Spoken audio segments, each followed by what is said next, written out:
ભાભરમાં highway પરના 24 metre સુધીના દબાણોનો સફાયો.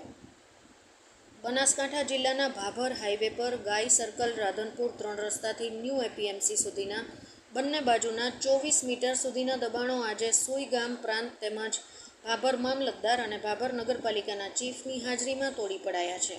જેના કારણે 1200 જેટલા નાના મોટા તેમજ ચાની કેટલીવાળા, શાકભાજીવાળા, અન્ય ધંધાર્થીઓની રોજીરોટી છીનવાઈ ગઈ હતી. છેલ્લા ઘણા સમયથી વહીવટીતંત્ર દ્વારા નોટિસો અપાતી હતી, પરંતુ કોઈના કોઈ કારણસર આ અભિયાન મોકૂફ રખાતું હતું. પરંતુ આજે 6 સપ્ટેમ્બરે તંત્ર સાચું નીવડતા 24 મીટરના અંતરે આવેલા બંને સાઈડના દબાણો દૂર કરાયા હતા. કોઈ અનિચ્છનીય ઘટના ન ઘટે તે માટે તંત્ર દ્વારા પોલીસ કાફલો ખડકી દેવામાં આવ્યો હતો. ભાભર નગરપાલિકા ચીફ અને સ્ટાફ પણ તૈનાત કરાયો હતો અને હાઈવે પર લોકોના ટોળે ટોળા ઉમટી પડ્યા હતા. અહેવાલ ઇન્દ્રસિંહ વાઘેલા, ઉત્તર ગુજરાત સાથે ફોટોગ્રાફર ઓમપુરી ગોસ્વામી, બનાસકાંઠા. દબાણ હટાવવાની જે ઝુંબેશ હાથ ધરવામાં આવી છે, તો એની અંદર 18 કે 24 મીટર કેટલું હટાવવાનું છે?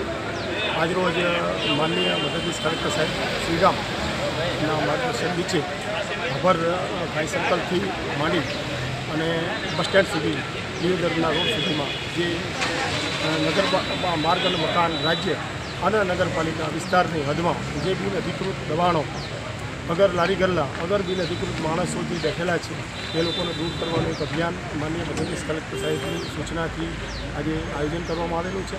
જેના ભાગરૂપે પ્રથમ તબક્કે 18 મીટરમાં આવતા તમામ દબાણો ફરજિયાત દૂર કરવાના થાય છે, જ્યારે 18 થી 24 મીટરમાં માનનીય મદદનીશ કલેક્ટર સાહેબના માર્ગદર્શન મુજબ દબાણો દૂર કરવાના થાય છે. સાહેબ, જે આ લારી ગલ્લા હટાવવાના છે, તો એમના માટે બીજી કોઈ વ્યવસ્થા કરવામાં આવેલી છે? હા, આ ટેમ્પરરી જે માણસો છે, લારી ગલ્લાવાળા હોય, ફેરિયાઓ હોય, ભડાદીના માણસો હોય, એના માટે નગરપાલિકાના કાર્ય વિસ્તારમાં જે મકાનો, બિલ્ડિંગો બનાવેલા છે ત્યાં જે ઓટલા બજાર છે ત્યાં શિફ્ટિંગ કરવાનું આયોજન છે.